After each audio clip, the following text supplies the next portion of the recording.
तो आप सभी का स्वागत है सुमित टॉक्स में। और आज हम बात करेंगे कि एसएससी एमटीएस में जो भी ज्वाइन होते हैं तो उनका पूरा प्रोसीजर क्या होता है, ज्वाइनिंग प्रोसेस क्या होती है। तो स्टार्टिंग से हम बात करेंगे टीयर 1 से लेकर और सीधा आपकी सैलरी आने तक। तो आइए इस वीडियो को शुरू करते हैं। उससे पहले आप इस वीडियो को लाइक कर लीजिए और चैनल को सब्सक्राइब कर लीजिए ताकि आगे भी आपको ऐसे ही वीडियो मिलते रहें। तो चलिए शुरू करते हैं।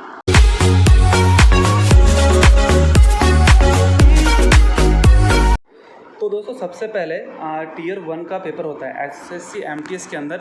आपके फर्स्ट होगा टीयर 1 जो कि प्री पेपर है। उसके बाद होगा जो डिस्क्रिप्टिव है वो होता है और उसके बाद होता है। तो सबसे पहले आपको एसएससी एमटीएस का प्री पेपर क्लियर करना पड़ेगा जिसमें 4 सेक्शन आते हैं: इंग्लिश, मैथ, रीजनिंग और जीएस के अंदर आपके सभी टॉपिक आते हैं, जैसे मतलब general science, history, geography, politics सब उसमें आएगा, करंट अफेयर भी आएगा। तो वो आपको पढ़ना होगा। और ये आपको क्लियर करने के बाद सेकंड पेपर होता है डिस्क्रिप्टिव का, जिसमें आप एप्लीकेशन या फिर ऐसे लिख के आप उसको क्लियर कर सकते हैं, जो कि सिर्फ आपको पास करना है। तो वो क्वालिफाइंग इन नेचर है, तो आपको बस उसको क्लियर करना है। उसके कोई भी उसमें नंबर मेरिट लिस्ट में ऐड नहीं होंगे, कुछ भी नंबर उसमें जुड़ते नहीं हैं।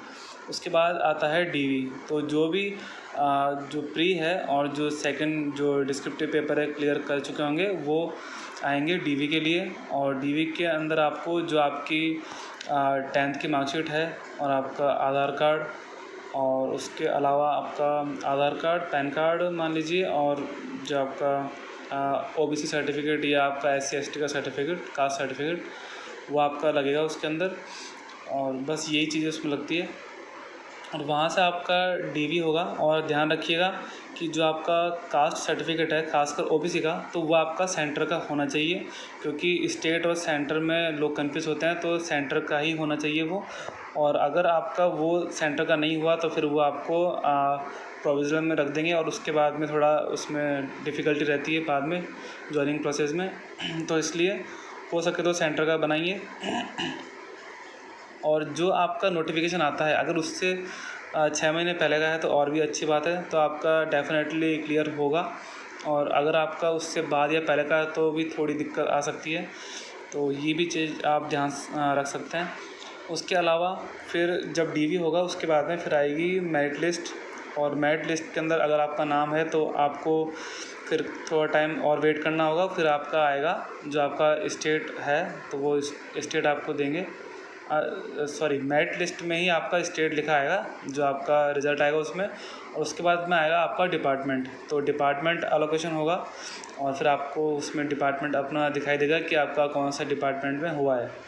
और वो डिपार्टमेंट मिलने के बाद कुछ टाइम बाद आपको 2-3 महीने बाद मान लीजिए फिर आपके पास में ये आपका अपॉइंटमेंट लेटर आपके पास में आपके घर पे, आपके एड्रेस पे पहुंच जाएगा। तो एड्रेस भी आप बिल्कुल सही दीजिएगा। उसमें मोबाइल नंबर जो आप जब भी आप एप्लीकेशन फॉर्म भरें तो उसमें पोस्ट प्रेफरेंस और अपना mobile number, email ID, address ये आप बिल्कुल सही भरें। और नाम भी आप बिल्कुल सही भरें, वरना आपको बाद में एफिडेविट देना होगा कुछ भी अगर उसमें चेंजेस हैं तो ये आपको करना होगा। उसके बाद जब आपका जो जॉइनिंग लेटर आएगा उसके बाद आपको जाना है उस सेंटर पे। उसमें करीबन जिस भी मंथ आता है उसमें उसकी लास्ट डेट को मतलब उससे पहले आपको रिपोर्टिंग करना होता है। तो ज़्यादातर ये मंथ के स्टार्टिंग में आता है 1 से 10 के बीच में।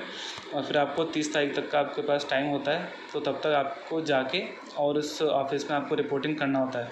तो रिपोर्टिंग करने के बाद जो मेरे साथ हुआ वो मैं आपको बताता हूँ कि आने के बाद मुझे जो हमारे सर थे उन्होंने हमें मेडिकल के लिए एक फॉर्म दिया, एक लेटर बना के दिया।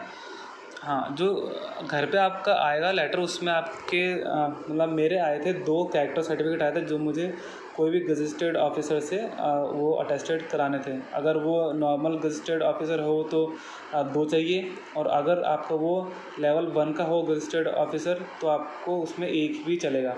तो ये आपको बनवाने के बाद आपके जितने भी डॉक्यूमेंट है वो आप लेके आपके वही डॉक्यूमेंट जो आपके डीवी में लगे थे, जैसे कि मार्कशीट, आपका ये कैरेक्टर सर्टिफिकेट जो 2 आए थे, और आपका कास्ट सर्टिफिकेट और आधार कार्ड और उसके अलावा आपकी जो हाईएस्ट जो भी आपकी क्वालिफ़िकेशन है वो भी आप साथ में लेके आइए। तो ये आपको चाहिए होगा, और साथ में अपना बैंक अकाउंट की डिटेल वो आप रखिए, तो क्योंकि वो भी आपके पेमेंट जिसमें आएगी, जिसमें आप चाहते हैं वो आप उसमें वो आपको देनी होगी। तो आप जब ऑफ़िस पहुँचेंगे, ऑफ़िस पहुँचने के बाद आपको दिया जाएगा मेडिकल ऑर्डर। तो वो आपको मेडिकल ऑर्डर दिया जाएगा जिस भी आपको मेडिकल हॉस्पिटल में आपको जाके मेडिकल जो फ़िटनेस सर्टिफिकेट है वो आपको लेके आना होगा। तो उसके लिए आप जाएंगे जो मेडिकल मैं जो मेरे साथ हुआ वो मैं आपको बताता हूँ कि मैं गया जो जीएमसी है गोवा के अंदर, वहाँ मैं गया गोवा मेडिकल कॉलेज। वहाँ मुझे एक मान लीजिए अपॉइंटमेंट लेटर दिया, या उस पर डेट लिख दी कि आपको 2 दिन बाद में आना है। वहाँ पे स्लिप कटी और उसमें करीबन कितने 300 रुपये लगे थे मेरे। और उसके बाद में फिर मैं गया 2 दिन बाद मुझे बुलाया 9 बजे, 9 से कि 9 बजे आ जाइएगा, उसके बाद आपका होगा। वहाँ पे जाके फिर सारे चेकअप हुए, और हर अलग अलग हॉस्पिटल में अलग अलग उनके क्राइटेरिया होते हैं मेडिकल फ़िटनेस को लेकर। तो किसी में ब्लड टेस्ट होता है, किसी में नहीं होता, किसी में अलग टेस्ट होता है, किसी में अलग होता है। तो मेरे में एक्सरे हुआ था, यूरिन टेस्ट, और आँख का, नाक का, इन सब का, और नॉर्मल हुआ था, और हार्निया का भी हुआ था, और यूरिन, बस ये हुए थे टेस्ट। उसके बाद में फिर जो मुझे उन्होंने बाय हैंड देने से मना कर दिया था फ़िटनेस सर्टिफिकेट, कि वो बाय पोस्ट उसको भेजेंगे। तो मैं फिर चला गया था घर पे वापस, और मैं सीजीएल का पेपर था तो वो मैं पेपर देके और फिर मैं करीबन 10 दिन बाद में वापस ऑफ़िस आया था। और तब जाके और तब तक जो बाय पोस्ट आ चुका था मेरा मेडिकल सर्टिफिकेट, वो आने के बाद फिर मैंने यहाँ पे जॉइनिंग कर ली। मतलब जिस दिन आपका मेडिकल सर्टिफिकेट आता है ऑफ़िस में, उसी दिन से आपकी जॉइनिंग मानी जाती है, और उस दिन से आपकी सैलरी स्टार्ट हो जाएगी। और फिर आपको जो फॉर्मेलिटीज़ होती है कि आपको एप्लीकेशन लिख के देनी होती है, एक तो कि आपका जॉइनिंग रिपोर्ट की आपको एक एप्लीकेशन लिख के देनी होती है। उसके अलावा आप जो भी एग्ज़ाम दे रहे हैं, जिसमें भी आप अपीयर होने वाले हैं, उसकी आपको डिटेल देनी होगी। उसके अलावा आपको एक जो भी आपने डॉक्यूमेंट दिए हैं उसकी भी मैंने एप्लीकेशन दी थी। उसके बाद आपको भरवाएंगे एक अटेस्टेशन फॉर्म, जिसमें आपका होम टाउन वगैरह आपकी डिटेल सारी होगी। उसमें आपके फैमिली की डिटेल, आपके बैंक की डिटेल, ये सब होगी अटेस्टेशन फॉर्म में। ये आपको भरने के बाद आपको एक सर्विस बुक ओपन होगी, और उस सर्विस बुक में आपका जो ऑर्डर है वो होगा उसके अंदर, और आपकी डिटेल होगी सारी भरी जाएगी उसमें। और उसके अलावा फिर आपको प्रान नंबर ओपन कराना होगा एनपीएस के लिए, और सैलरी के लिए पीएफएमएस आईडी ओपन हुई थी मेरी। और उसके अलावा पीआईएमएस पोर्टल के ऊपर अकाउंट बना था। तो पीआईएमएस तो होता है जो एम्प्लॉयमेंट की, जो एम्प्लॉय है उनकी डिटेल उसमें आती है, और पीएफएमएस से सैलरी बनती है, और जो प्रान नंबर होता है उससे हमारा एनपीएस कटता है। तो ये चीज़ें थी। तो ये वो सर्विस बुक में भी इनकी एंट्री होती है। और सर्विस बुक के अंदर करते समय एक तो आपका मेरिट स्टेटस का एक फॉर्म भराया जाता है कि आप मैरिड हैं या अनमैरिड हैं। उसके अलावा आपका एड्रेस डिक्लेरेशन फॉर्म होता है एक वो, और एक ओथ सर्टिफिकेट होता है, ऐसा कुछ होता है, वो भी आपको भराया जाएगा। वो अभी मेरे से भराया नहीं गया। और उसके अलावा आपको कुछ चीज़ें 1-2 डॉक्यूमेंट और हैं जो आपको उसमें भराए जाएंगे। तो ये सब आपको भरने के बाद में आपको फिर आपकी मतलब पूरा प्रोसेस हो चुका है फिर आपका, ये मान लीजिए। और फिर जो फर्स्ट सैलरी आती है वो आपको मैं अगली वीडियो में बताऊंगा कि सैलरी कैसी आती है, क्या है उसमें। तो वो भी आप देख लीजिएगा जो फर्स्ट मंथ की सैलरी है। और जो सैलरी है वो मंथ के लास्ट डे को आ जाएगी। और ऑफ़िस की फ़ोटो आप मांग रहे थे, ऑफ़िस का वीडियो, तो देखिए मैं अभी ये अकाउंट सेक्शन में बैठा हूँ। ये अकाउंट सेक्शन है। तो ऐसे ही बहुत सारे यहाँ पे सेक्शन है। एडमिनिस्ट्रेटिव, ये अकाउंटेंट सर का कैबिन है यहाँ पे, और ये ऑडिटर सर की टेबल है।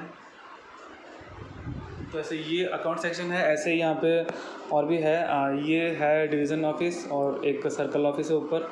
तो ऑफ़िस अच्छे हैं, ऐसी कोई दिक्कत वाली बात नहीं कि ऑफ़िस आपको अच्छे लगे ना, तो ऑफ़िस भी बहुत अच्छे हैं और स्टाफ भी अच्छा है। और जो आप सोचते हैं गवर्नमेंट डिपार्टमेंट कैसे होते हैं वैसे नहीं होते, अच्छे होते हैं। और सेंटर के तो और भी अच्छे होते हैं। और साफ़ सफाई आप देख सकते हैं, बिल्कुल साफ़ सफाई होती है और बिल्कुल, और आप पढ़ भी सकते हैं यहाँ पे। मैं यहाँ पढ़ता भी हूँ। और इसके अलावा आप देखिए तो बहुत नीट एंड क्लीन है। देखिए बहुत साफ़ सफाई रहती है, कुछ भी ऐसा नहीं है जो हमारे जो मन में है दिमाग में कि गवर्नमेंट डिपार्टमेंट कैसे होंगे क्या है, तो ऐसे कुछ नहीं, बहुत अच्छे होते हैं। कि बाहर से इंफ्रास्ट्रक्चर भी बहुत अच्छा है और सब कुछ अच्छा है। तो आप हताश ना हो और तैयारी करते रहिए। और CGL की आप करिए तैयारी, ताकि आप CHSL या MTS में आपका हो जाए। और उसमें तो आपका डेफिनेटली हो जाए, और CGL के आप करेंगे तो और अच्छा है। तो आप जाइए और तैयारी में लग जाइए। और सोचिए मत कि MTS का काम क्या होता है, बहुत अच्छा काम होता है, ऐसे कोई दिक्कत नहीं है। फाइल वर्क होता है और जो भी फाइल वर्क है वो आपको कराया जाएगा। वरना ज़ेरॉक्स निकालना और फाइल अरेंज करना, और इसके अलावा आप ऐसा ज़्यादा कुछ काम वैसा है नहीं। तो जो भी मतलब हेल्प करना है आपको, जो भी आपको असिस्ट करना है, जो आपके ऑफिसर हैं उनको आपको असिस्ट करना है, तो ताकि उनकी हेल्प हो जाए जो भी उनका काम है उसमें। बस आपको ये है, कभी कभी आपको टाइपिंग करने का भी मिलता है। और अब जैसे जो सर्कल में है MTS, उनके पास कंप्यूटर है, अभी मेरा अभी आया नहीं है, शायद आ जाए। तो उनके पास में कंप्यूटर है, उनको टाइपिंग भी करनी होती है, प्रिंट भी निकालने होते हैं, ज़ेरॉक्स भी करनी होती है, और ये सब काम है, फाइल अरेंज करना। और उनके में जो एडमिनिस्ट्रेटिव वर्क है वो ज़्यादा है। जैसे कोई भी डाक आता है तो उसको रिसीव करना, उसके और जो डिस्पैच करना और वो डायरी करना, उसमें एंट्री होती है। जो भी आपका ऑर्डर जाएगा और जो आएगा उन सब की एंट्री होती है। तो वो डिटेल वो रखना, उनको अपने ऑफिस कॉपी के अंदर लगाना, फाइलों में लगाना, ये सब काम होते हैं। तो बस ये है। तो और कोई डाउट हो तो आप नीचे पूछ सकते हैं। और वीडियो को लाइक कर दीजिए, चैनल को सब्सक्राइब कर दीजिए। अगर आपको और भी कोई जानकारी चाहिए तो आप नीचे कमेंट कर सकते हैं। ठीक है, थैंक यू, धन्यवाद, मिलते हैं अगले वीडियो में।